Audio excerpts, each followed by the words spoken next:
Hello aspirants, welcome to simply run UPSC. आज के दिन में हम लोग प्रीलिम्स 2021 का क्वेश्चन सॉल्व करेंगे। Let us directly start. Question number 1 में क्या बोल रहा है? Consider the following statements. The governor of Reserve Bank of India is appointed by the central government. ये बात सही है। Certain provisions in the constitution of India give the central government the right to issue directions to the RBI in public interest. देखिए, constitution of India ऐसा कोई वादा नहीं किया। ये आरबीआई एक्ट की तरह ये सब बात चालू हो रहा है। ये सब कॉन्स्टिट्यूशन ऑफ इंडिया में सब बात नहीं है। तो to is wrong. To is wrong होते ही अपने पास ये कट गया, अपने पास बचा सी इज द आंसर। खत्म, बाकी चेक ही नहीं करना अपने को। सेकंड में क्या बोल रहा है? With reference to the casual workers employed in India consider the following statement. अब कैजुअल वर्कर के संदर्भ में अपने को पॉइंट समझने हैं। पहला क्या है? All casual workers are entitled for employees provident fund coverage. देखिए, इंटाइटल्ड अभी हुए नहीं है, पर इसका कोशिश है। अभी क्या गवर्नमेंट गवर्नमेंट दो तीन चार कोड निकाला है कंपाइल करके। एक कोड ऑन सोशल सिक्योरिटी है, एक कोड ऑन वेजेस है। उनमें से क्या है? कैजुअल वर्कर के वेजेस के बारे में और उनके रिटायरमेंट प्लान के हिसाब से सोशल सिक्योरिटी के बारे में कुछ प्रोविजंस दिए हैं। तो ये गवर्नमेंट एक्सपेक्ट करता है कि 1 नंबर हम लोग अचीव करें, पर अभी अभी इंटाइटल्ड नहीं है। अभी कोई ऐसा प्रोविजन नहीं है कि उनको इंटाइटल्ड कर दिया गया है। फिर all casual workers are entitled for regular working hours and overtime payment. ये बात करेक्ट है। देखिए, कोड ऑन वेजेस में ये बात क्लियर बोल दिया कि वर्किंग आवर्स जो है रेगुलर होना चाहिए, उसके ऊपर उनको एंटाइटलमेंट मिलना चाहिए, और कोई एक्स्ट्रा काम टाइम वो काम करे तो उनको ओवर पेमेंट मिलना चाहिए। फिर the government can be notification by notification specify that an establishment or industry shall pay wages only to its bank account। देखिए, ये गवर्नमेंट ऐसा काम कर सकता है, ये बात फिक्स है। क्योंकि देखिए, नोटिफाई ये नहीं बोला कि गवर्नमेंट ये करवाएगा ही या करना ही है। बोला कि ऐसा कर सकता है, can be by notification, because ऐसे सर्कमस्टेंसेस हो सकता है बन जाए जिसमें लोग को बैंक से पैसा देना सेफ हो या जरूरत बन जाए, तो गवर्नमेंट ऐसा नोटिफाई कर सकता है। इसलिए third is right. Second and third is right, answer is B. Question 3 क्या बोल रहा है? Which among the following steps is most likely to be taken at the time of economic recession. देखिए, रिसेशन का मतलब क्या होता है कि आपका ग्रोथ जो है ना, वो नेगेटिव है। Growth is negative. अनएम्प्लॉयमेंट आपका बढ़ रहा है, अनएम्प्लॉयमेंट बढ़ा है। इसमें क्या है? इसका मतलब ये हम लोग को मार्केट में पैसा देना है। मार्केट में पैसा देना, इसका मतलब हम लोग को एक्सपेंशनरी पॉलिसी यूज करना पड़ेगा, ताकि ग्रोथ कैसे बढ़ेगा कि इन्वेस्टमेंट बढ़े। इन्वेस्टमेंट कैसे बढ़ेगा कि और पैसा लोगों को मिले। इसी तरीके से इन्वेस्टमेंट बढ़ेगा, ग्रोथ बढ़ेगा, तभी कंपनियां इन्वेस्ट करेगी, तभी एम्प्लॉयमेंट भी बढ़ेगा। इन अ वे दे आर लिंक्ड। तो बेसिकली हम लोग को मार्केट में पैसा ज्यादा लाना है। मार्केट में पैसा कैसे आ सकता है? Cut in the tax rate से आ सकता है, सही बात है। Accompanied by increase in interest rate. देखिए, ये बात गलत है। इसमें first statement first part correct है, सेकंड पार्ट गलत है। अगर हम टैक्स रेट कम करेंगे तो लोगों का पैसा बढ़ेगा, पर हम इंटरेस्ट रेट अगर बढ़ा देंगे तो लोगों का पैसा कम होगा, क्योंकि बैंक इंटरेस्ट अगर बढ़ा दी तो लोग कम पैसा लेंगे ना बैंक से। वो लॉजिक है। तो increase in expenditure on public project, ये वाला बात सही है, ये हो सकता है। फिर increase in tax rates accompanied by increase in reduction in interest rate. Tax rate अगर हम बढ़ा देते हैं, इसका मतलब क्या है? लोगों के पास पैसा कम हो जाएगा, तो ये वाला बात गलत हो गया। और उसका रिडक्शन इन इंटरेस्ट रेट, ये वाला बात कर सकते हैं हम लोग। फिर reduction of expenditure on public project, ये बात गलत है। अगर ये करेंगे तो पब्लिक अगर गवर्नमेंट इन्वेस्ट ही नहीं करेगी पब्लिक मनी, तो लोगों का इंफ्रास्ट्रक्चर रेडी नहीं होगा। इंफ्रास्ट्रक्चर रेडी नहीं होगा, सब्सिडीज नहीं मिलेगा उनको, तो वो कैसे काम कर पाएंगे? उनके पैसे की ऑलरेडी कमी है। तो ये वाला बात गलत है। तो अपना मोस्ट एक्यूरेट आंसर है बी। ठीक है, लॉजिकली सोचना है आपको। देखिए, इकोनॉमिक क्वेश्चन ऐसे सॉल्व करके करना पड़ेगा, अदरवाइज डिफिकल्ट हो जाएगा आपके लिए। फोर्थ स्टेटमेंट क्या है? Consider the following statement. Other things remaining unchanged market demand for a good might increase if. अब देखिए, गुड कोई भी सामान आपके पास है, तो सिंपल लॉ ऑफ डिमांड के तहत अगर आप देखोगे तो प्राइस कोई चीज का बढ़ा तो उसका डिमांड कम होना चाहिए, सिमिलरली प्राइस घटा तो डिमांड बढ़ना चाहिए। तो ये फोर्थ वाला सही है। उसके अलावा और क्या बात है? अब देखिए, कोई आइटम आप खरीद रहे हैं, जैसे कि मान लीजिए आप खरीदे बढ़िया क्वालिटी का गैप का टी शर्ट खरीद रहे हैं, वैसे गैप का नकली टी शर्ट खरीद रहे हैं आप। ठीक है, अगर ये गैप का टी शर्ट कोई खरीद रहा है, इसका मतलब अफोर्ड कर सकते तभी खरीद रहा है। नकली कौन खरीद रहा है? जिसका मतलब वो ओरिजिनल अफोर्ड नहीं कर पा रहा, पर उसको गैप का पहनना है, इसलिए वो नकली खरीद रहा है। ठीक है, तो ये जो नकली वाला है वो एक सब्सटीट्यूट है, एक सब्सटीट्यूट प्रोडक्ट है। अगर सब्सटीट्यूट प्रोडक्ट का दाम जो है अगर बढ़ जाता है, तो इनमें से कुछ लोग जरूर होंगे जो थोड़ा बहुत अफोर्ड नहीं कर पा रहे होंगे, पर थोड़ा बहुत कर भी पा रहे होंगे, वो हो सकता है गैप का टी शर्ट खरीद ले। तो ये वाला वन वाला बात सही है। अगर इसका दाम घटता बढ़ता है नकली वाले का, तो लोग ओरिजिनल प्रीफर करेंगे। तो इतना महंगा में नकली क्यों लेंगे, ओरिजिनल लेंगे। तो price of its complement increases. जैसे समझ लिया आप चाय पी रहे, टी, और साथ में आप शुगर पी रहे, तो अगर शुगर का दाम बढ़ गया, ठीक है, तो इसका मतलब क्या है कि लोग चाय पीना छोड़ देंगे धीरे धीरे। तो ये उल्टा है, ये बात गलत है। अगर कॉम्प्लीमेंट का दाम बढ़ जाएगा तो हो सकता है कि लोग चाय पीना ही छोड़ दें, तो उसका डिमांड घट जाएगा ओरिजिनल प्रोडक्ट का। तो थर्ड स्टेटमेंट क्या है? The good is an inferior good and income of consumers increase. अब देखिए, कोई गुड इंफीरियर गुड है। इंफीरियर गुड माने माने वो लो क्वालिटी का चीज है, या फिर वो इतना महान चीज नहीं है। तो क्या होता है इंफीरियर गुड में? खास बात ये होता है अगर आपका पैसा बढ़ भी गया, अगर कंज्यूमर का इनकम बढ़ गया, ठीक है, तो वो इंफीरियर गुड में क्यों इन्वेस्ट करेगा? वो सुपीरियर गुड में इन्वेस्ट करेगा ना, तो ये वाला बात गलत है। अगर गुड इंफीरियर गुड है तो कंज्यूमर का इनकम इंक्रीज करने पर उसका डिमांड घटेगा, तो 3 इज ऑल्सो रॉन्ग। प्राइस पॉज तो राइट है, तो 1 और 4 आंसर होना चाहिए, A should be the right answer. 5 number question क्या बोल रहा है, with reference to urban cooperative banks in India consider the following statement. Urban cooperatives की बात कर रहा है, they are supervised and regulated by local boards. देखिए ये बात गलत है, अभी अमेंडमेंट के बाद आरबीआई जो है वही उसको सुपरवाइज करता है, जो कि ये वाला बात गलत हो गया। फिर सेकंड स्टेटमेंट क्या है, they can issue equity shares and preference share, ये बात सही है, वो लोग इक्विटी शेयर और प्रेफरेंस शेयर इशू कर सकते हैं। They were brought under the purview of banking regulation amendment act 1949 through an amendment 1966, ये बात भी सही है, आंसर होगा डी। 6 नंबर क्वेश्चन क्या बोल रहा है, Indian government bond yields are influenced by which of the following. अब बेसिकली बॉन्ड क्या होता है, अगर गवर्नमेंट किसी को बॉन्ड बेच रहा है तो गवर्नमेंट उसको बॉन्ड बेचा, उसके बाद बॉन्ड का यील्ड हुआ, एक फेस वैल्यू से कम में बॉन्ड बेचा गया, फिर जब कुछ साल बाद उसको बॉन्ड लेने आया, पैसा रिम्बर्स कराने आया, तो उसको जो जो गैप था उसको मिला और उसको यील्ड का बेनिफिट हुआ। ये सिंपल बॉन्ड का ट्रांजेक्शन होता है। अब गवर्नमेंट जो है उसका बॉन्ड यील्ड किस चीज पर डिपेंड करेगा, अगर ये समझ इसका इंटरेस्ट रेट बढ़ गया, प्राइस अगर बढ़ गया, सॉरी, अगर बॉन्ड का प्राइस इंक्रीज हो गया मार्केट में, इसका मतलब यील्ड घट जाएगा, तो फाइनली उस बॉन्ड को खरीदो तो यील्ड घट जाएगा। एक तो ये बात है, और क्या बात है देखते हैं, action of United states federal reserve, ये बात बिल्कुल सही है।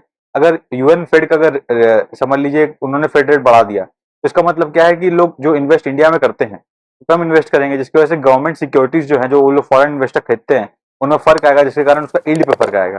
तो बात सही है।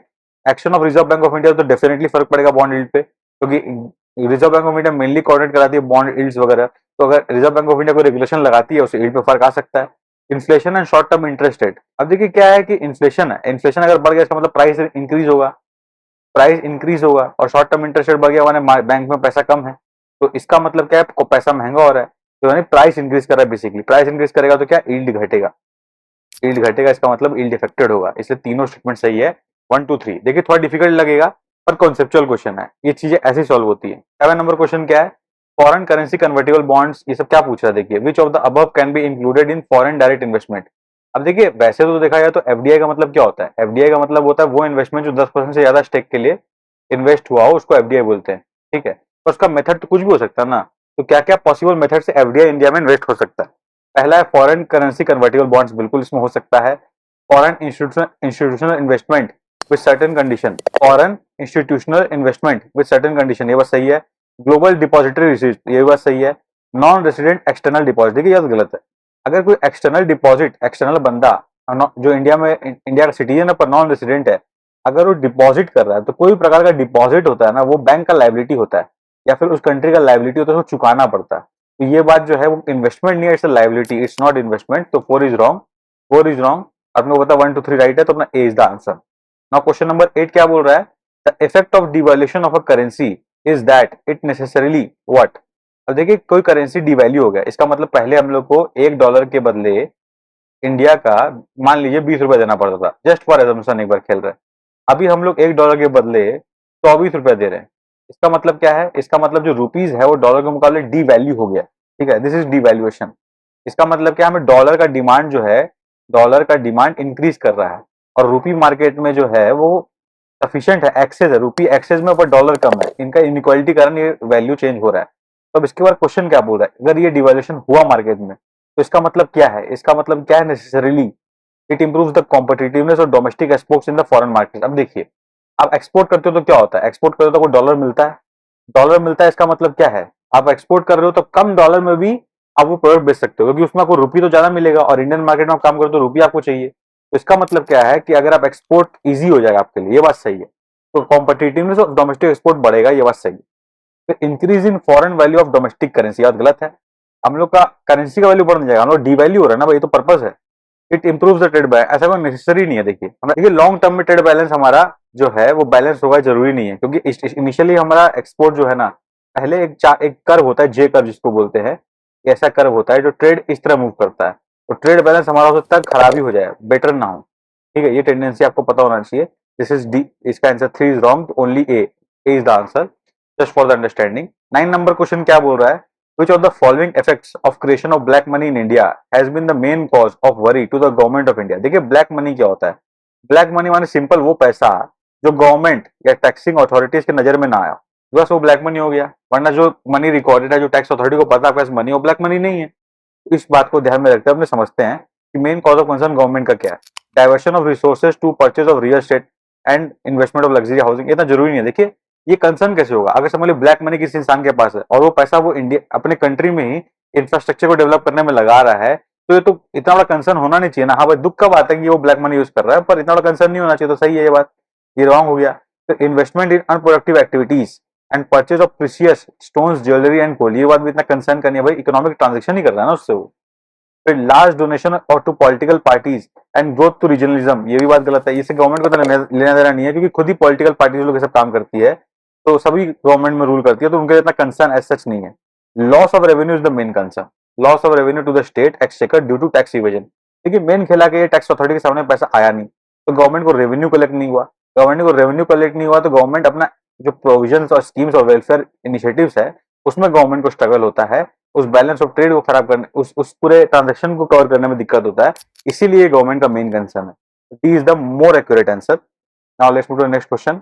Which one of the following is likely to be most inflationary in its effects?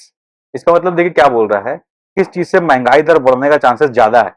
सब में बढ़ने चांसेस हो सकता है, पर किस में ज्यादा, सवाल वो है। रिपेमेंट ऑफ पब्लिक डेप्ट, अगर आप पब्लिक डेप्ट माने कि पब्लिक में गवर्नमेंट का कुछ डेप्ट है, गवर्नमेंट उसको चुका दिया, तो उससे इन्फ्लेशन कैसे बढ़ेगा भाई, तो चांसेस कम है, पर थोड़ा सा बढ़ सकता है अगर वो लोगों से बोरो किया हुआ। Borrowing from the public to finance is budget deficit, अगर समझ लीजिए गवर्नमेंट है और ये पब्लिक है, गवर्नमेंट पब्लिक से बाई किया तो इसका मतलब क्या, पब्लिक से पैसा सक किया, तो इससे तो भाई इन्फ्लेशन नहीं होगा, इससे तो इन्फ्लेशन घटेगा।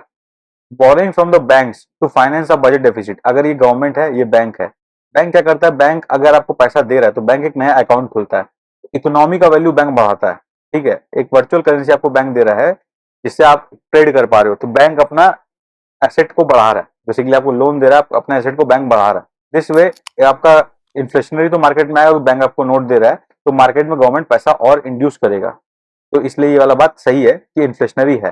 पर मोस्ट इन्फ्लेशनरी है कि नहीं वो चेक करने के लिए अगला स्टेटमेंट चेक करना पड़ेगा अपने को। अगला स्टेटमेंट क्या है, creation of new money to finance a budget deficit. देखिए ये भी इन्फ्लेशनरी है, पर ये मोस्ट इन्फ्लेशनरी है। क्यों, अभी देखिए बैंक कहां से पैसा देगा, बैंक वही पैसा देगा जो आरबीआई उसको छाप के देगा, आरबीआई जो बैंक को पैसा छाप के दिया वही बैंक देगा। पर अगर जो पैसा आरबीआई भी बैंक को नहीं दिया और गवर्नमेंट को चाहिए, तो गवर्नमेंट क्या करेगा, आरबीआई को सीधा बोलेगा भैया छापो। तो ये जो न्यू मनी जनरेट हुआ, इसके अंडरलाइन कोई एसेट नहीं है, कोई गारंटी नहीं है, ये एक तरह का फिजिकल, ये जो गवर्नमेंट ये पैसा ले रहा है, ये गवर्नमेंट एक ट्रस्ट पे ले रहा है आरबीआई पे, because government need that money, जो पब्लिक फाइनेंसिंग बोलते हैं एक तरह से, तो ये वाला डेफिसिट फाइनेंसिंग बोलते हैं, सॉरी, तो ये वाला इज मोस्ट इन्फ्लेशनरी बिकॉज से आप न्यू पैसा जनरेट करके मार्केट में ला रहे हो जो पहले एग्जिस्ट नहीं करता था, तो ये वाला बड़ा इन्फ्लेशनरी मेजर है। इट्स अ गुड क्वेश्चन, आपको समझ में आया हो तो it will very useful conceptually. अब क्वेश्चन नंबर 11 पे आते हैं। The money multiplier in an economy increases with which one of the following activity. देखिए ये क्वेश्चन रिपीट है, 2020 में भी क्वेश्चन आया था, बोल रहा है कि मनी मल्टीप्लायर इफेक्ट। अब जैसे समझ ली बैंक क्या करता है, अभी थोड़ा पहले मैं समझाया, बैंक आपका एक अकाउंट खोलता है, आप उससे पैसा निकाल सकते हो, ये बैंक का लोन अकाउंट है, ये बैंक का एसेट है। इस तरह से अगर आप बैंक से लोन ले रहे हो अपने एक्टिविटी के लिए, तो वो पैसा मार्केट में इन्वेस्ट करोगे, इन्वेस्ट करोगे तो उससे आप पैसा जनरेट करोगे, पैसा जनरेट करोगे, इनकम जनरेट करोगे, उसमें एम्प्लॉयमेंट दोगे, तो ये सारी चीज क्या है, इकोनॉमी को एनहांस करती है। इकोनॉमी को एनहांस कैसे, किसी बैंक के एक लोन अकाउंट से। तो जितना आदमी बैंक में इन्वॉल्व होगा, बैंक में ट्रांजेक्शन करेगा, उतना मनी का मल्टीप्लायर इफेक्ट होने का चांसेस ज्यादा है। ये एक सिंपल एग्जांपल था, इसीलिए increasing the banking habit of people will have a money multiplier effect in an economy. इसी कॉन्सेप्ट को ध्यान में रखते हुए अपने जन धन योजना जो निकाले थे, उसके अंदर ये कॉन्सेप्ट था कि अपने ट्राई ट्रिनिटी, जो ट्रिनिटी था अपना जैम, जन धन आधार मोबाइल, ये पूरा योजना इसी के अंदर था, ताकि अपना बैंक अकाउंट मैक्सिमम लोग ओपन हो और एक इकोनॉमी में मनी मल्टीप्लायर इफेक्ट बने। क्वेश्चन नंबर 12 क्या बोल रहा है, with reference to Indian economy demand pull inflation can be caused increased by which of the following. अब देखिए दो तरह का इन्फ्लेशन होता है, एक होता है डिमांड पुल्ड, माने डिमांड के कारण वो इन्फ्लेशन बढ़ रहा है, एक है कॉस्ट पुश, कॉस्ट के कारण वो इन्फ्लेशन बढ़ रहा है। जब कॉस्ट के कारण इन्फ्लेशन बढ़ता है तो सप्लाई साइड प्रॉब्लम है, डिमांड के कारण बढ़ता है तो ये डिमांड साइड प्रॉब्लम है। इतना आपको पता है तो क्वेश्चन सॉल्व कर लोगे, ठीक है। अब डिमांड साइड प्रॉब्लम क्यों बढ़ेगा, इसका मतलब लोगों के पास पैसा ज्यादा है, लोगों के पास पैसा होने के कारण लोग डिमांड साइड पुल करेंगे इन्फ्लेशन को। सप्लाई साइड कंस्ट्रेंट होने के कारण इसका मतलब क्या है कि सप्लाई कम है, सप्लाई कम है पर लोगों के पास पैसा उतना ही है पर सप्लाई कम हो गया, इसका मतलब सप्लाई साइड चैलेंजेस जो प्रोड्यूसर को फेस करने पड़े, उसके कारण कॉस्ट पुश इन्फ्लेशन हो रहा है, ठीक है। नाउ सी और स्टेटमेंट क्या है, ये किस वजह से होता है, डिमांड पुल माने पैसा लोगों ज्यादा, यानी एक्सपेंशनरी पॉलिसीज ये कारण हो सकता है, फिस्कल स्टिमुलस एक कारण हो सकता है, इन्फ्लेशन इंडेक्सिंग वेजेस। अब देखिए आप ये क्या बोल रहा है कि आपको सैलरी मिलता है 106 रुपया, ठीक है, जिसमें 6% आपका इन्फ्लेशन कवर्ड है। आपको मिलना चाहिए 100 पर आपको मिल रहा है 106, फिर इन्फ्लेशन 8% होगा तो आपको मिलेगा 108। तो ये जो इन्फ्लेशन इंडेक्स वेजिंग है इसको बोलते हैं, ठीक है ना। आपका वेज जो है इन्फ्लेशन से इंडेक्स्ड है, मतलब इन्फ्लेशन से आपको कम से कम प्रभाव पड़ेगा। तो अगर इन्फ्लेशन इंडेक्स सेविंग्स है, इसका मतलब अगर इन्फ्लेशन बढ़ा तो आपका सैलरी बढ़ जाएगा, इन्फ्लेशन कम हो तो सैलरी घट जाएगा। तो डिमांड टू इन्फ्लेशन जो है इन्फ्लेशन इंडेक्स वेजिंग से नहीं होगा, ठीक है ना। इन्फ्लेशन का इफेक्ट तो हम लोग काट ही दे रहे हैं ना, तो हम लोग इन्फ्लेशन बढ़ा कैसे सकते हैं। 3 इज रॉन्ग। अब फोर्थ क्या है, हायर परचेसिंग पावर। बिल्कुल सही, आपका परचेसिंग पावर बढ़ेगा, माने पैसा है आपके पास, अगर पैसा है तो आप डिमांड करोगे, तो डिमांड पुल इन्फ्लेशन बढ़ेगा। फिर राइजिंग इंटरेस्ट रेट, ये बात गलत है। अगर इंटरेस्ट रेट बढ़ेगा, इंटरेस्ट रेट बढ़ा तो माने बैंक आपको पैसा महंगा देगा, आपको बैंक पैसा महंगा देगा तो पैसा कम लोगे, पैसा कम लोगे तो मार्केट में पैसा कम रहेगा, मार्केट में पैसा कम रहेगा तो डिमांड कम करोगे, तो डिमांड पुल इन्फ्लेशन कैसे होगा भाई। तो 3 और 5 गलत है। 5 को हटा दिया पहले और 3 हटा दिए, तो इसी में कट गया। 5 हटा दी, बाकी सब हो गया, ए इज द आंसर। देखिए इतना सिंपली खाली 5 हटा दी, बाकी सब आंसर आ गया। बाकी समझने जरूरत ही नहीं था, बट फिर भी नॉलॉजिकली अंडरस्टैंडिंग के लिए इंपॉर्टेंट है। Now let's move to the next question.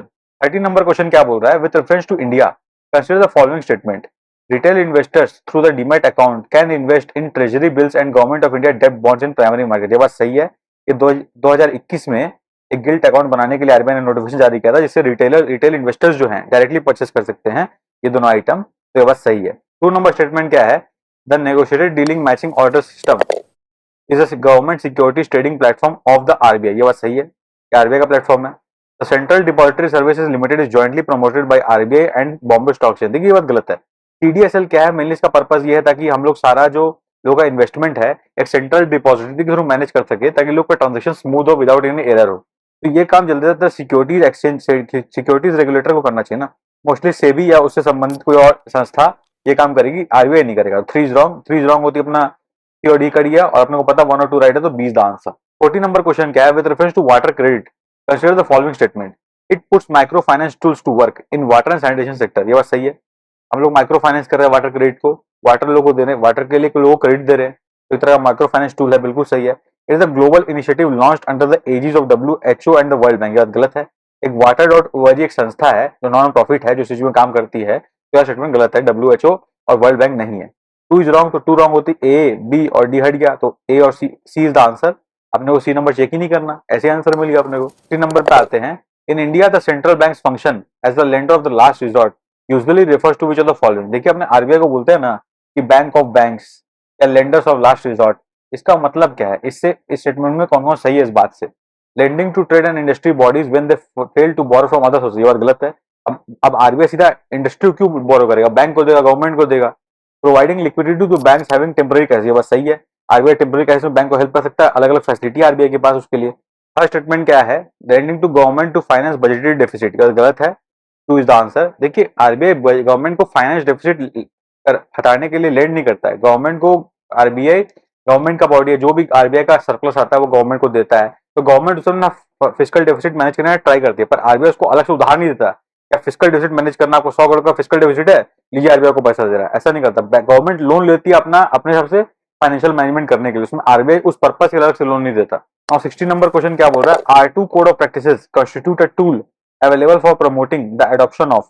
देखिए R2 से रिसाइकलिंग वाला को कॉन्सेप्ट जुड़ा हुआ है, इतना मुझे पता है, ठीक है, R2 से इतना जुड़ा हुआ है।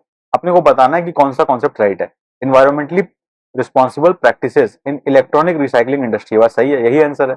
R2 इसी जुड़ा हुआ करंट अफेयर्स का सवाल था 2021 के अंदर, अगर आप उस टाइम होते तो आपको करंट अफेयर्स का पता होता तो आप इसका आंसर इजीली कर पाते।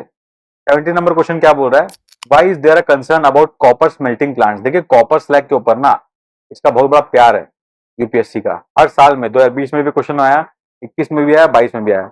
तो कॉपर स्लैग से संबंधित अगर कोई सवाल आपको आया तो आपको आंसर पता होना चाहिए। Copper slag, copper smelting plant, ये सब पॉल्यूटेंट्स क्रिएट करते हैं, हाई हाई मेटल जो पॉल्यूटेंट्स होते हैं वो कॉपर स्मेल्टिंग प्लांट से निकलते हैं, ठीक है। अब इसमें आप पढ़िए पहला स्टेटमेंट क्या बोल रहा है। फर्स्ट स्टेटमेंट है, दे may release lethal quantities of carbon monoxide in the environment, ये और गलत है। देखिए क्या होता है ना, ये जो कार्बन कॉपर स्मेल्टिंग होता है ना, ये ऑक्सीजन एनरिच्ड रीजन में होता है, यहाँ पे लिखा मैंने ऑक्सीजन एनरिच्ड एनवायरमेंट में होता है। इसके कारण क्या है, ऑक्सीजन एनरिच्ड है तो कार्बन मोनोऑक्साइड बन नहीं सकता ना, कार्बन मोनोऑक्साइड तब बनता है जब पार्शियल कंबशन होता है, या तो फुल्ली कंबस्टिबल होगा, तो कार्बन मोनोऑक्साइड नहीं बन सकता, इसलिए आंसर गलत है। सेकंड स्टेटमेंट क्या है, जरूरत ही नहीं, देखिए 1 रॉन्ग होती, ए सी और डी कट गया, तो 20 आंसर। फिर भी चेक कर लिया सेकंड वाला क्या है, the copper slag can cause leaching of some heavy metals into the environment. ये बात सही है। देखिए lead, cadmium, nickel, arsenic heavy metals है जो इसको ऐसे इन्वायरमेंट में रिलीज होते हैं। They may release sulphur oxide as pollutant. ये बात भी सही है। तो अपना खत्म हो गया आंसर। 18 नंबर क्वेश्चन क्या बोल रहा है? With reference to furnace oil, furnace होता है, फर्नेस में क्या बहुत सारे बर्नर होते हैं, उन बर्नर को जलाने के लिए हमें ऑयल देना पड़ता है, तो वही पूछ रहा है। With reference to furnace oil consider the following statement. It is a product of oil refinery. ये बात सही है। जितना मैक्सिमम ऑयल हम लोग यूज करते हैं कंबशन के लिए, डीजल, पेट्रोल, बाकी सब कहानी, वो सब रिफाइनरी से निकल के आता है। वैसे फर्नेस ऑयल भी रिफाइनरी से निकल के आएगा।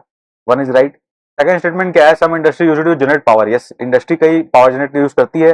डीजल जनरेटिंग पावर, जो डीजल प्लांट होता है वो यूज करती है फर्नेस फ्यूल को। It uses sulphur, it use causes sulphur emission into environment. वाला बात भी सही है, सल्फर इमिट करता है। तो 1 2 3 D is the right answer. 19 number question क्या होता है? What is blue carbon? देखिए ओशन जो कार्बन कैप्चर करता है ना, उसको ब्लू कार्बन बोलते हैं। हमें दिया होगा स्टेटमेंट में, carbon captured by ocean and coastal ecosystem. यही आंसर है, is the correct answer. 20 number question क्या बोल रहा है? In the nature which of the following is are most likely to be found surviving on the surface without soil. देखिए किस चीज को सॉइल बिना ग्रो किया जा सकता? सॉइल माने मड, मड माने मिट्टी, बेसिकली मिट्टी जिसमें कोई न्यूट्रिएंट्स हो, एनपीके, उनके बिना किसको ग्रो किया जा सकता है? तो देखिए मशरूम को तो सॉइल चाहिए होता है, ये हमको पता है। तो हम लोग मशरूम को घर में भी उगाते हैं, तो कोई गमला में डाल के उसको कोई मिट्टी में डाल के फिर उगाते हैं, तो मशरूम को जो है सॉइल चाहिए। तो 4 जहां हटा दिए उसको। आपने बस बचा बी और सी। इसका मतलब 2 डेफिनेटली सही है। लीचेन जो है डेफिनेटली जो है उसको सॉइल नहीं चाहिए होता है। तो ये पता लगा। 3 चेक करना है। नहीं पता तो गेस लीजिए। आप इन दोनों में से 50% रिस्क होगा आपका, पर आप आंसर चांसेस है ज्यादा राइट करने का, तो ये गेस आप ले सकते हो गया। अब देखिएगा लॉजिक। अब जो फंडा है वो क्या है? लीचेन जो है, lichen is basically symbiotic relation between fungus and algae. तो वो अनडिस्टर्ब रहता है। उसको उसको अनडिस्टर्ब इन्वायरमेंट चाहिए बेसिकली, और कुछ नहीं चाहिए उसको। अनडिस्टर्ब इन्वायरमेंट, समय, इतना में अपना काम कर लेता है लीचेन। अब मॉस सिमिलरली क्या, उसको खाली शेड चाहिए और मॉइस्चर चाहिए, उसको सॉइल नहीं चाहिए। तो दोनों जो होता है वो विदाउट सॉइल ग्रो कर सकते हैं, इसलिए आंसर होगा सी। 21 नंबर क्वेश्चन क्या बोल रहा है?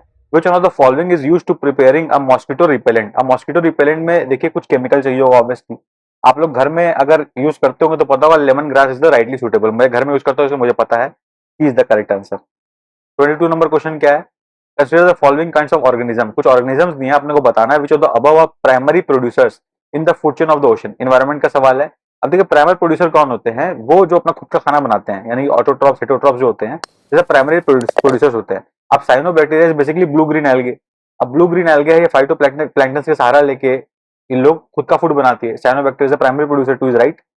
अब सेकंड क्या है? Diatoms is also photo algae. ये भी अपना खुद का खाना बनाते हैं, 2 3 इज आल्सो राइट।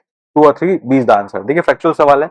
अगर मैं एग्जाम में टिक लगाता हूं तो मैं ऐसे ही करता। देखिए मुझे पता कोपॉट्स नहीं होते, कुछ होते हैं पर ये नहीं होते। साइनोबैक्टीरिया होते हैं। 1 नहीं होता, 2 होता है, तो 1 हटा देता मैं पहले, 2 होता है, तो अपना बी आंसर ऐसे ही आ गया। बाकी कुछ नहीं पता तो भी अपना काम खत्म हो गया। इस तरह से कुछ पता होना चाहिए आपको आंसर करेक्ट करने के लिए। Now let's move to the next question. 23 number question क्या बोल रहा है?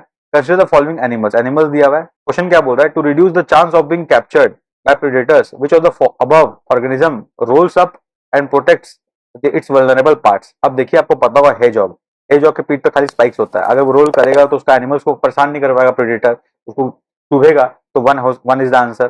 3 पेंगोलिन भी क्या करता है? उसका स्केल्स बहुत ही मोटा स्केल्स होता है, उस पर कोई अटैक करेगा तो नहीं कर पाएगा, उसका स्केल्स तगड़ा होता है। तो पेंगोलिन भी रोल करता है। 1 और 3 डेफिनेटली है, डी इज द आंसर। 2 जो होता है एक स्क्विरल फैमिली का बंदा होता है, काफी मोटा होता है, मैरमोट फैट स्क्विरल होता है, तो ये रोल नहीं करता। 2 इज ऐसे भी रॉन्ग ये फैक्चुअली। अगर अदरवाइज आपको 1 और 3 भी करेक्ट पता है तो ऑप्शन देख सकते हो, और कोई स्टेटमेंट में 1 और 3 साथ में है ही नहीं, तो D is the answer. 24 number क्या है? With reference to the New York declaration on forest which of the following statement are correct. अब देखिए न्यूयॉर्क डिक्लेरेशन ऑफ फॉरेस्ट जब हुआ था उसमें कौन सा बात करेक्ट आपने से पूछा है? It was first endorsed at the United Nation climate summit. नहीं पता, देखते हैं। It endorses a global timeline to end the loss of forest. सही लग रहा है, ये करेक्ट जोन में ज्यादा लग रहा है। It is legally binding. देखिए यही बात गलत हो गया, लीगली बाइंडिंग नहीं है भाई। 3 नंबर लीगली बाइंडिंग नहीं है, इसलिए बी और सी हट गया। अपने क्या बचा? ए और डी। आपने खाली चेक करना है 4 और 5। 4 और 5 में एक भी सही आ गया तो अपना काम बन जाएगा। देखिए 2 करेक्ट हो गया, अपना लॉजिक सही था 2 वाला में। अब 5 नंबर चेक करते हैं। India was one of the signatories at it Inception. याद गलत लग रहा है।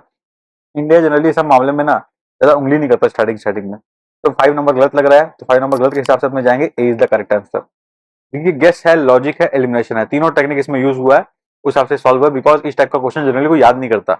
25 नंबर क्वेश्चन क्या है? Magnetite particles suspected to cause neurodegenerative problems are generated as environmental pollutants from which of the following. देखिए मैग्नेटाइट पार्टिकल्स जो है ये पॉल्यूटेंट्स की तरह कहाँ से रिलीज होता है, ये बेसिकली पूछ रहा है। 5 ऑप्शन है, अपने को चूज करना है क्या राइट है क्या गलत है।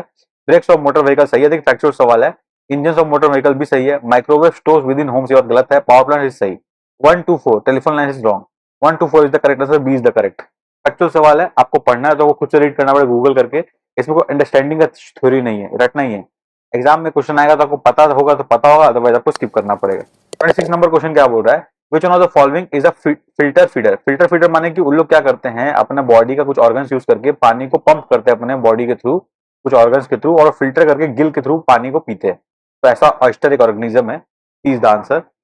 27 नंबर क्या बोल रहा है, in case of which one of the following biogeochemical cycles the weathering of rock is the main source of release of nutrient to enter the cycle. Answer है फॉस्फोरस साइकिल। आपको नहीं पता तो रॉक सॉल्ट जो होता है ना, उसमें भी कुछ फॉस्फोरस होता है, तो रॉक सॉल्ट उसी से बनता है। तो आपको उससे समझ में आ जाएगा कि इसके लिए उसको रॉक को विदरिंग होना जरूरी है। D is the correct answer.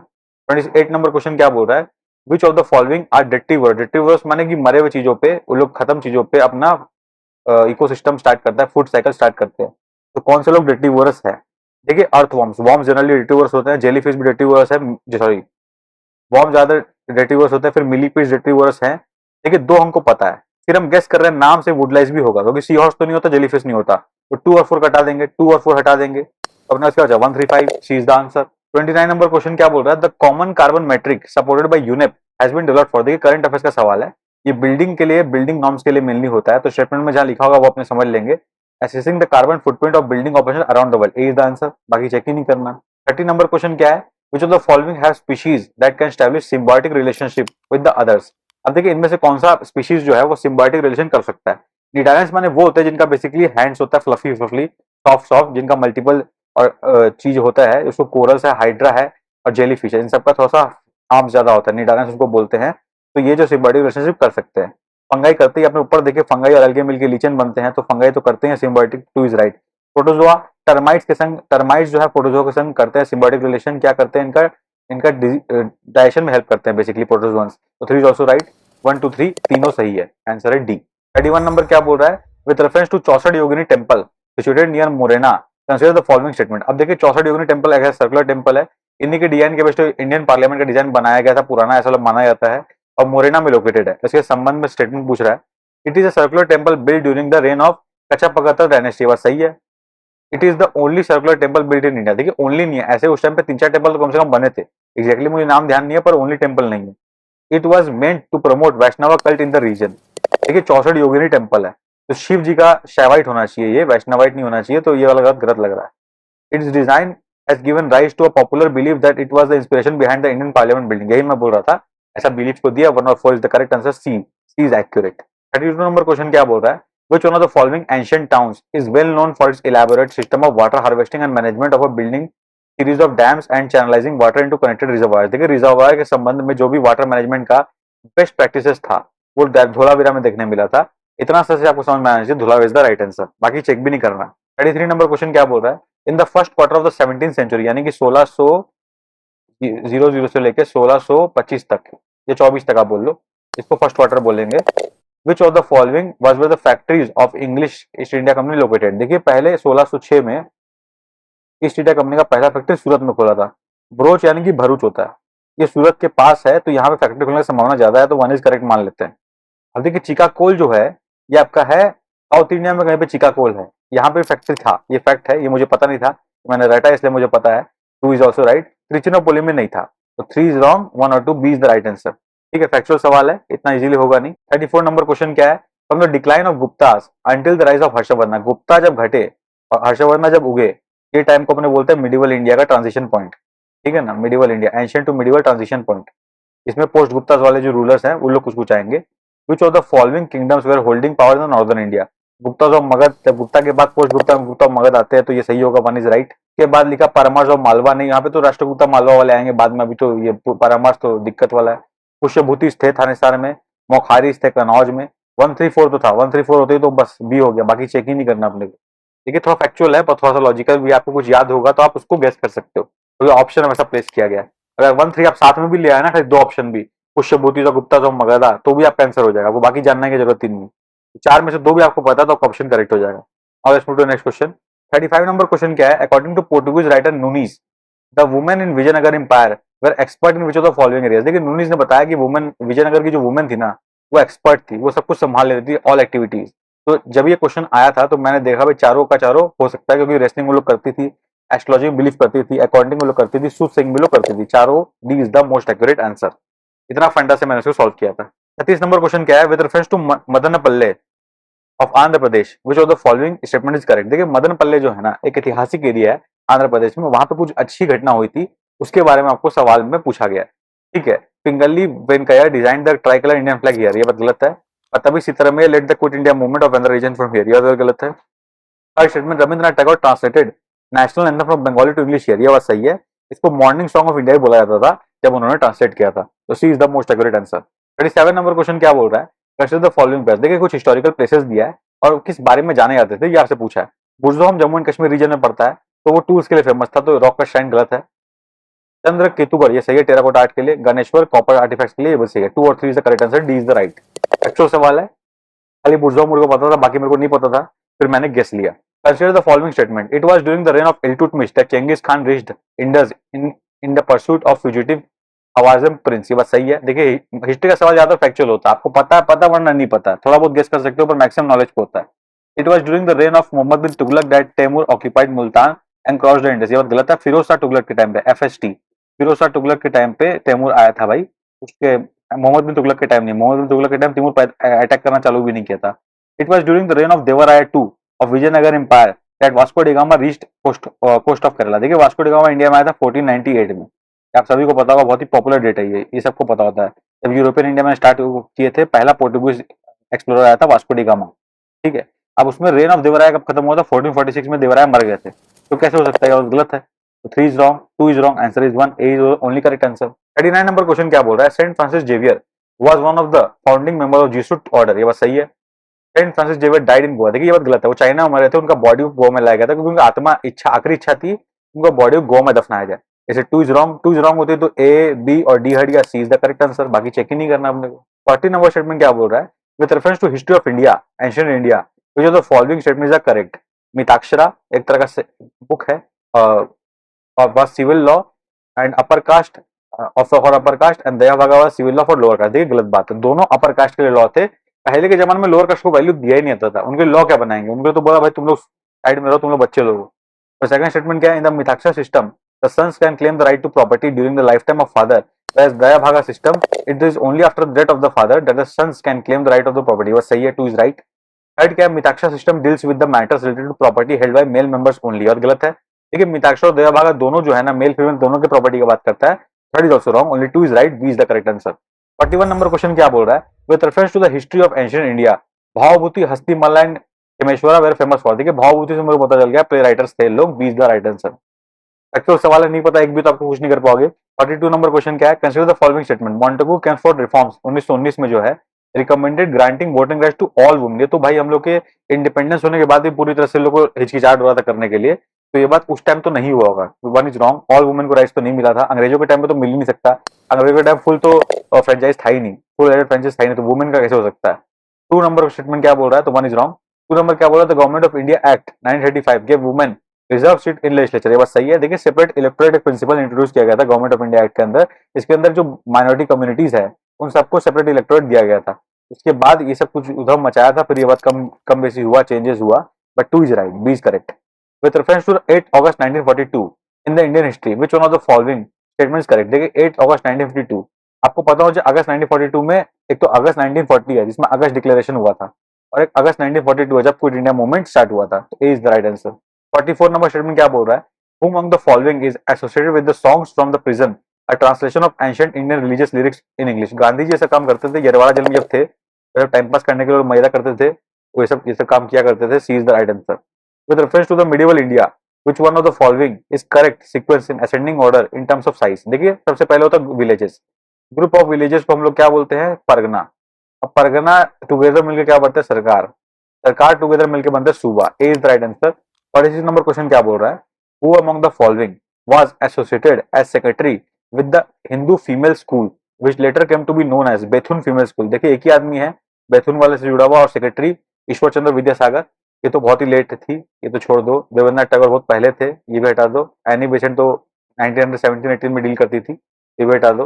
D is the accurate answer. 47 number question क्या बोल रहा है, in the context of colonial India Shahnawaz Khan, Prem Kumar Sahgal and Gurbaksh Singh Dhillon are remembered as, INA के ये जनरल्स थे, आईएनए के, तो कहीं ना कहीं दिया होगा, officer of Indian national army, D is the right answer.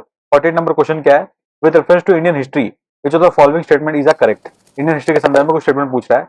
Nizamat of Arcot emerge out of Hyderabad state, देखिए गलत है। निजामत ऑफ एयरपोर्ट जो है मुगल एम्पायर औरंगजेब के टाइम पे ही निजामत एयरपोर्ट बना दिया गया था। हाँ, उसका प्रोटेक्टोरेट स्टेट की तरह हैदराबाद को रखा गया था ध्यान में रखने के लिए, पर वो मुगल के टाइम में अलग हो गया था, हैदराबाद से अलग नहीं बनाया था। 2 नंबर क्या है, the Mysore kingdom emerge out of Vijayanagar empire, बात सही है। Rohilkhand kingdom was form out of territories occupied by Ahmad Shah Durrani, नहीं, नादिर शाह की इन्वेस्टिगेशन के दौरान हुआ था, तो आंसर 3 भी गलत है, only 2 is correct, B is the right answer. 49 number question क्या है, which one of the following statement is correct, कौन सा स्टेटमेंट सही है अपने को बताना है। Ajanta caves lie on the gorge of Waghora river, पहला ही सही है भाई, ये तो मुझे पता है, ए इज करेक्ट आंसर, बाकी चेक ही नहीं करना है। 50 नंबर क्वेश्चन क्या बोल रहा है, consider the following statement, 21 February in is declared to be International Mother Language Day by UNICEF. देखिए मान लेते सही बोल रहा है, पर ये देखिए मदर लैंग्वेज का बात कर रहा है, ये कल्चर से जुड़ा हुआ चीज है, और यूनिसेफ जो है वो चाइल्ड से जुड़ा हुआ काम करता है, तो इसका आंसर ये तो मैच कर ही नहीं सकता, या तो यूनिसेफ रॉन्ग है या तो चाइल्ड रॉन्ग है, तो 1 इज रॉन्ग। सेकंड क्या, the demand that Bangla to be one of the national languages was raised in the constituent assembly of Pakistan, ये बात सही है, हो सकता है। देखिए ईस्ट पाकिस्तान और वेस्ट पाकिस्तान अलग हुआ, क्यों हुआ, लैंग्वेज के बेसिस पे हुआ। इसके बाद जेनोसाइड भी हुआ 1971 में, तब इंडिया ने सपोर्ट करके बांग्लादेश बनाया 1971 के अंदर।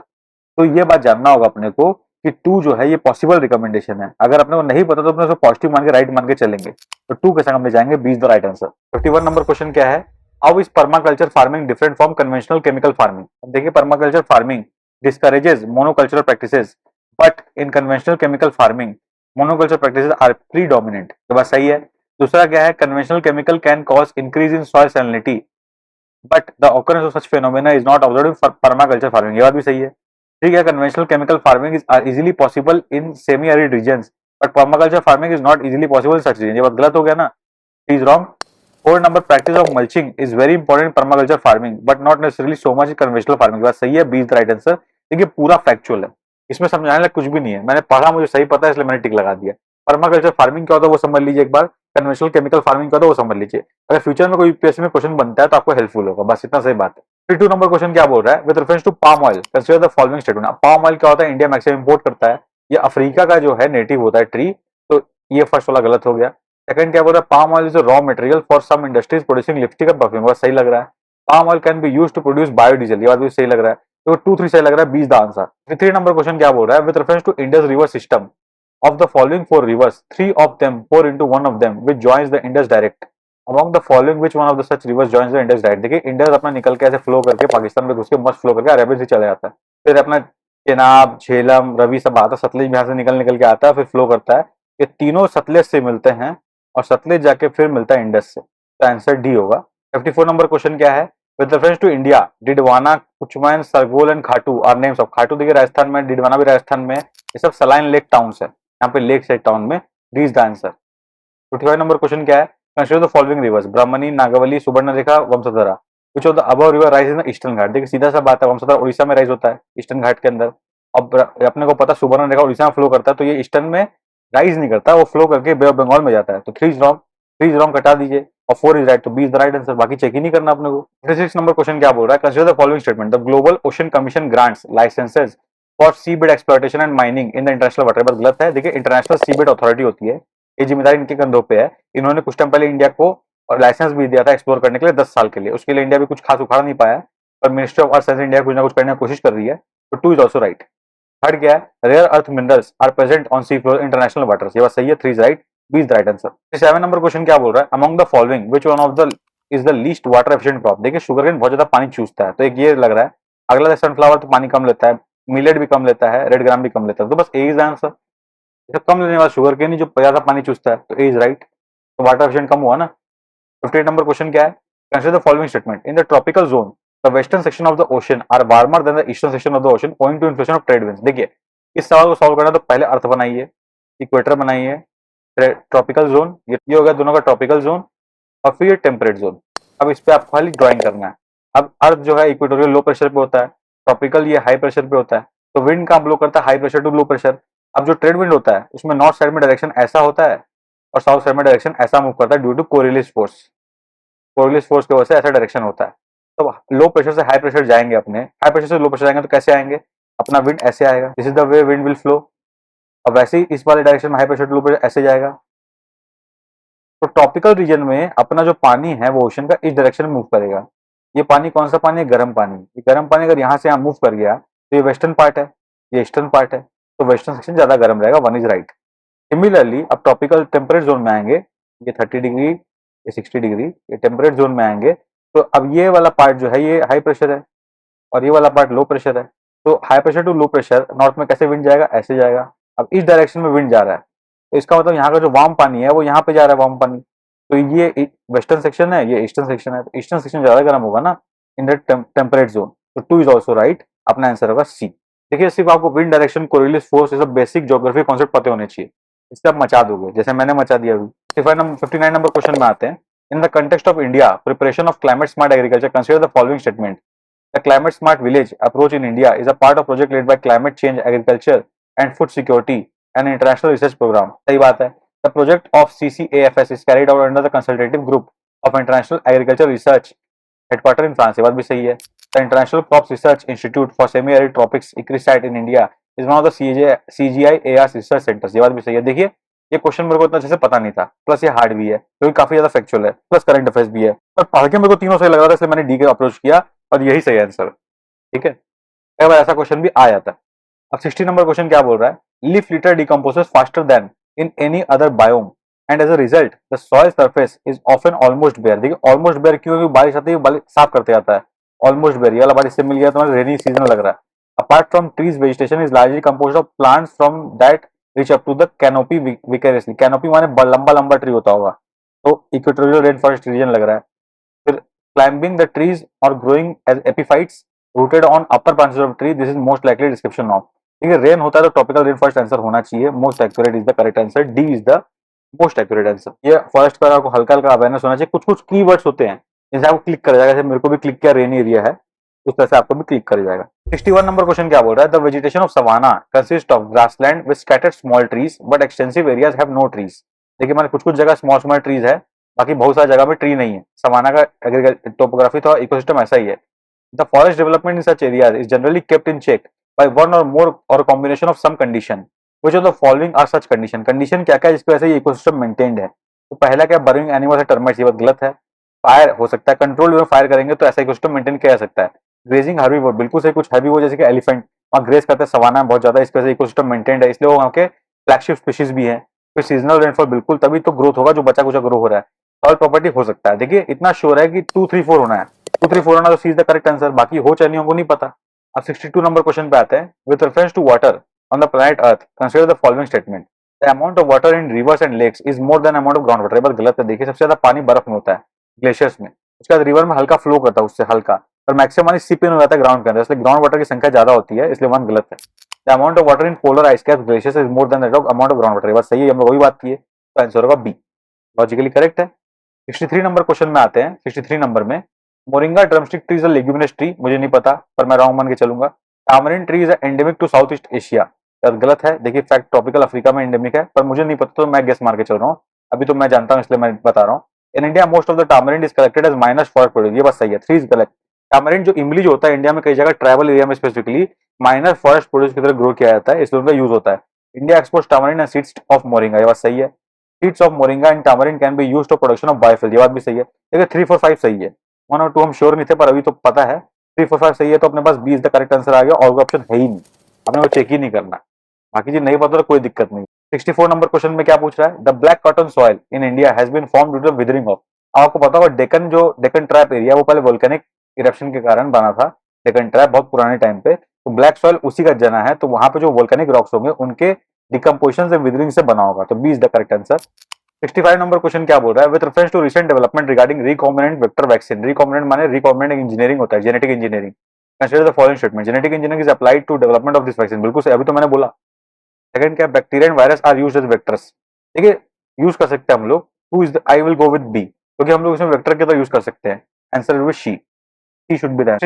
66 नंबर क्वेश्चन क्या बोल रहा है, in context of hereditary disease consider the following statement. Passing on mitochondrial disease from parent to child can be prevented by mitochondrial replacement therapy either or in vitro fertilisation of egg, बिल्कुल सही बात है।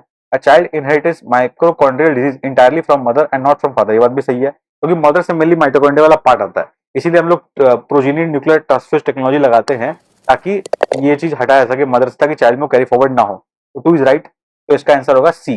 7 number question क्या है, Bullguard 1 Bullguard 2 technologies are mentioned in the context of, देखिए ये सब BT cotton में यूज होने वाले बैक्टीरिया के टाब है, तो ये तो जेनेटिक इसको क्या बोलेंगे अपने जेनेटिक मॉडिफाइंग क्रॉप्स, तो clonal production of crop plants नहीं, क्लोनल के लिए नहीं है, developing of genetic modified crop plants, B is right answer. 68 number question क्या बोल रहा है, in pressure cooker the temperature at which food is cooked depends mainly upon which of the following, area of the hole in the lid. अब देखिए जो lead होता है cooker में ऊपर, ये इसका जो होल है उससे क्या फर्क पड़ेगा, उससे प्रेशर वेरी करेगा, एरिया से प्रेशर वेरी करता है, फोर्स पर यूनिट एरिया, तो फोर्स पर यूनिट एरिया में प्रेशर वेरी करेगा, टेम्परेचर ऑफ द फ्लेम से टेम्परेचर वेरी करेगा, वेट ऑफ द लीड से प्रेशर वेरी करेगा। तो ए और 3 साथ में होना चाहिए, इसमें 1 और 3 साथ में अगर है या नहीं तो वो ऑप्शन करेक्ट होगा।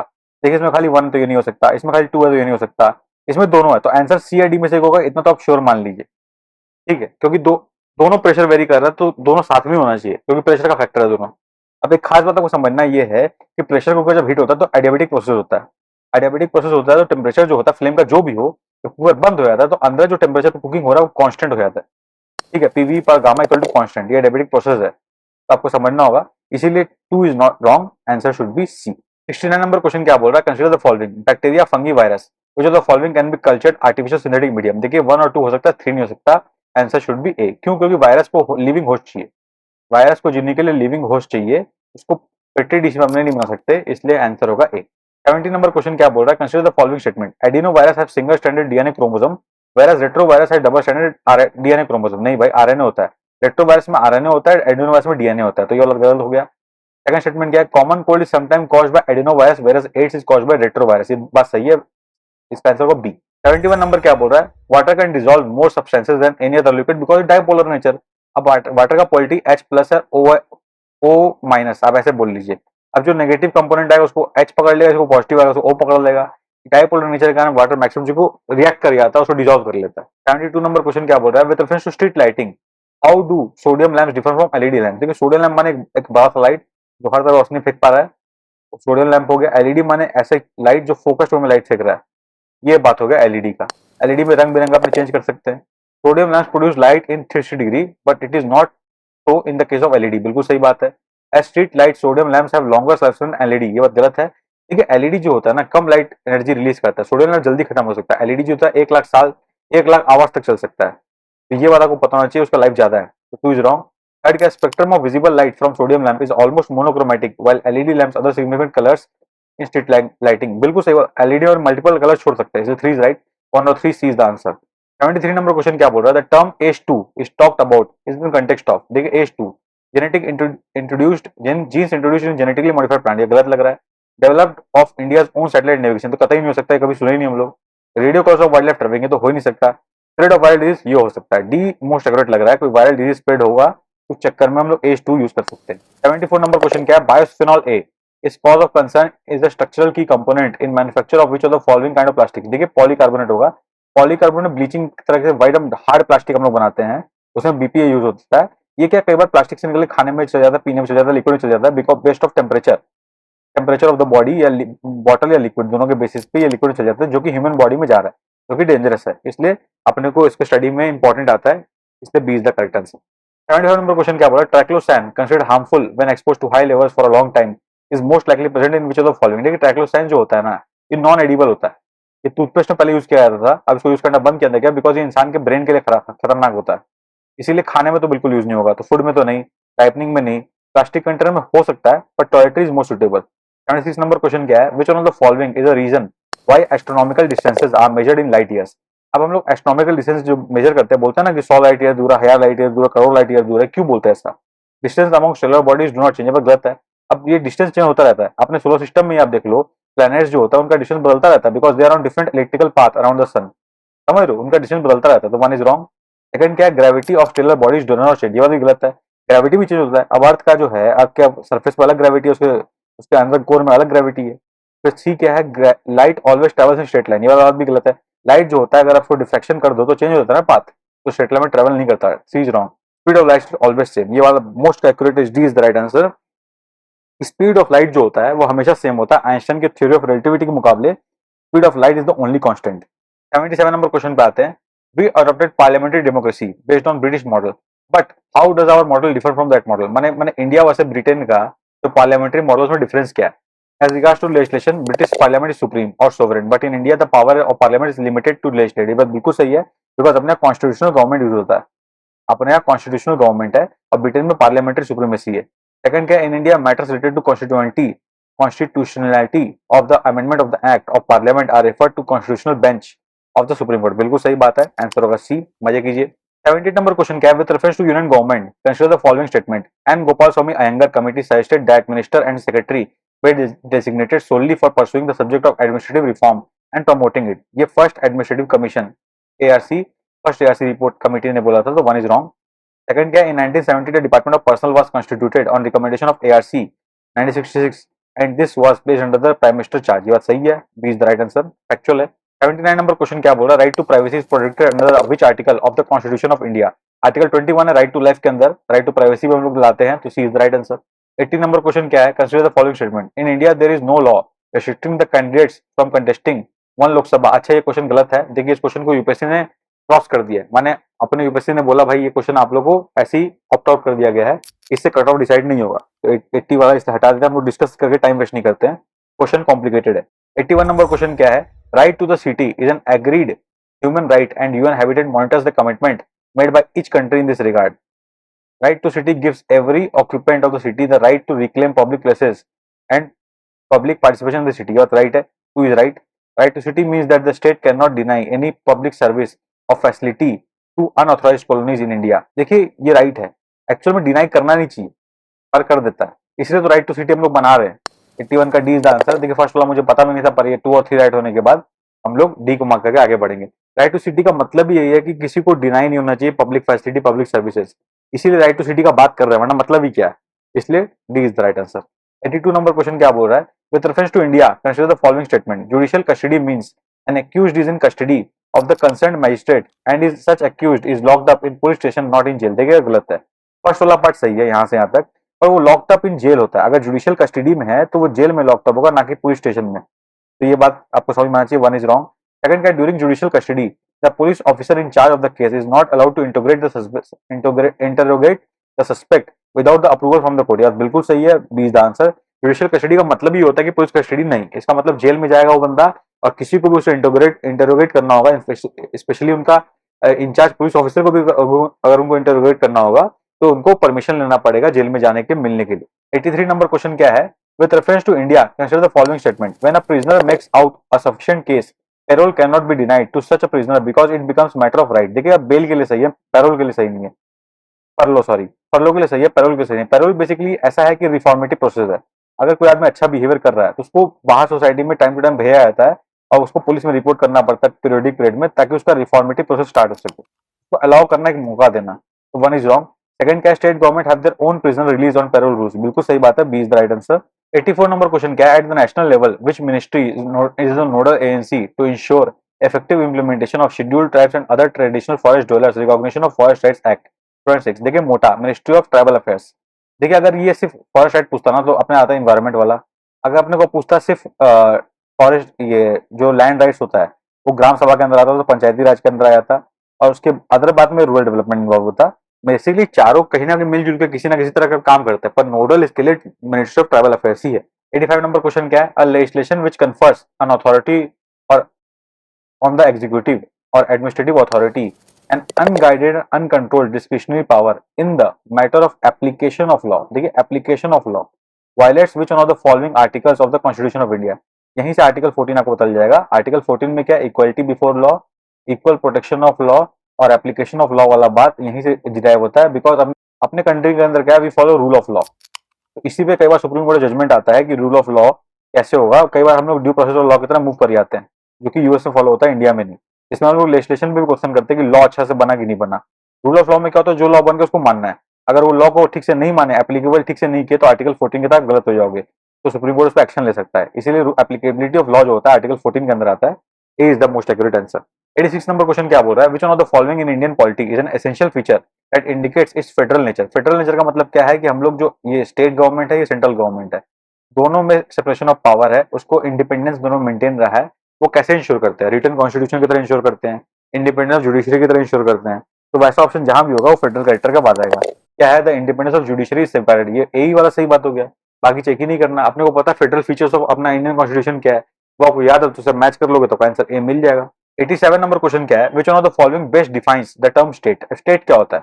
What is state? ये सवाल है। देखिए स्टेट का डेफिनेशन में दो तीन की फीचर होता है कि गवर्नमेंट होना चाहिए, स्टेट में जो गवर्नमेंट कुर्सी है वो खाली नहीं होना चाहिए, प्लस जो सिटीजन है वो लोग होने चाहिए एक डिफाइंड बॉर्डर टेरिटरी में। ठीक है, तो ये दो क्वालिटी कहाँ होगा वो अपना आंसर है। पहला क्या? Community of persons permanently occupying a definite territory independent of external control and possessing organised government. ये बात सही है, यही हमको सही लग रहा है, फिर भी देखते हैं। अब पॉलिटिकली ऑर्गेनाइज पीपल गलत हो गया। A number of persons who have been living in definite territory for a very long time with their own culture tradition and government. ठीक है, कल्चर वल्चर का इतना सिग्निफिकेंस में है नहीं, पर ये गलत पूरी तरह से नहीं है। अगर ए नहीं होता तो सी लगाते हम लोग।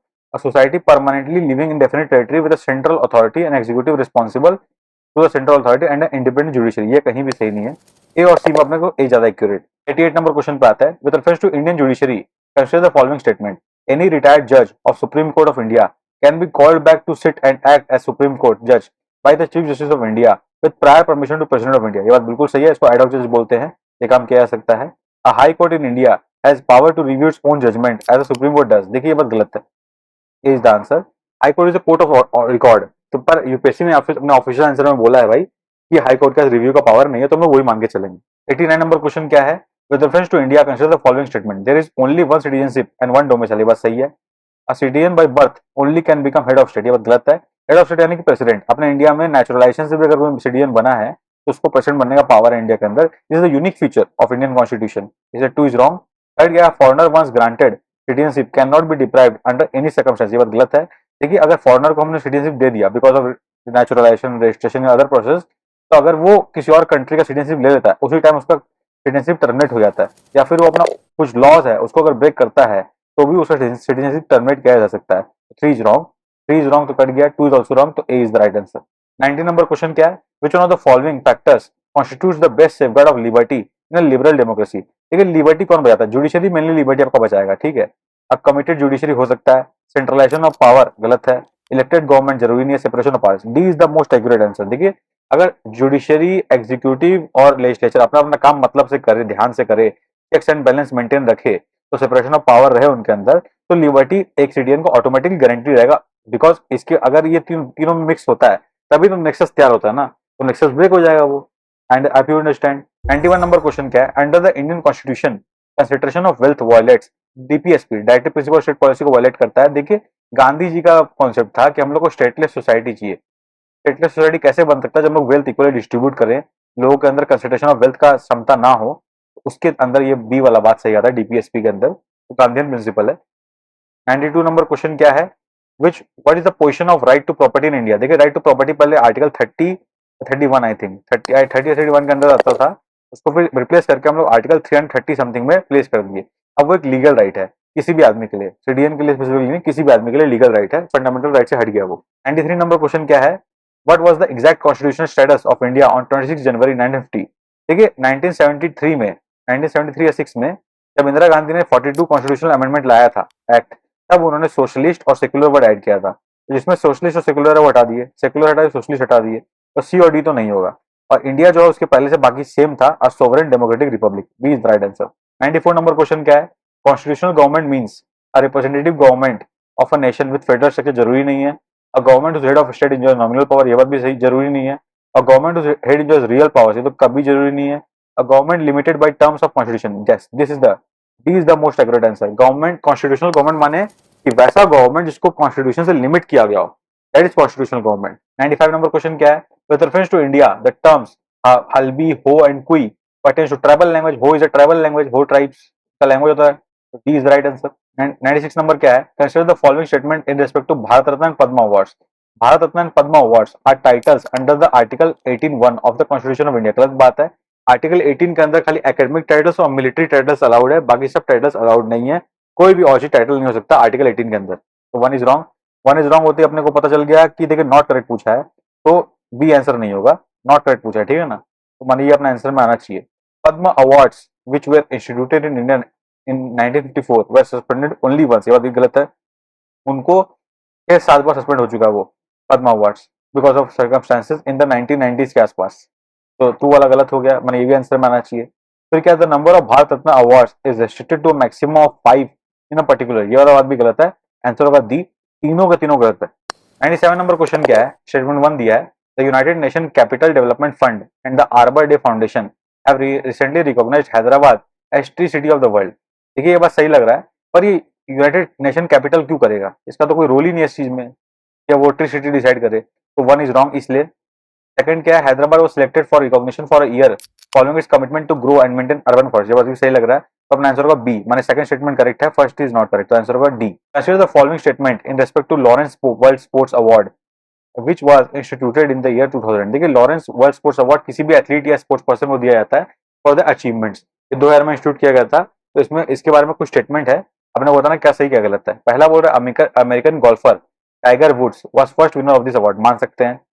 The award was received mostly by formula 1 player so far. देखिए ये बोल रहा है कि mostly by formula 1 player so far, इसका मतलब क्या, फार्मूला 1 प्लेयर को मैक्सिमम बार अवार्ड मिला होगा, ठीक है। तो 2 हो गया एक स्टेटमेंट। तीसरा क्या बोल रहा है, Roger Federer receive this award maximum number of times compare to others. देखिए वैसे इसका मतलब कुछ और है, पर एक लॉजिक अब ये भी लगा सकते हैं ना कि अगर रॉजर फेडरर को मैक्सिमम अवार्ड मिला है तो टेनिस वाले को ज्यादातर ये अवार्ड मिला होगा, ठीक है। तो या तो गोल्फ या टेनिस, तो 2 और 3 साथ में तो नहीं हो सकता, तो 2 और 3 को साथ में जहां हटा दीजिए, हट गया। अब ए और सी में से एक आंसर है।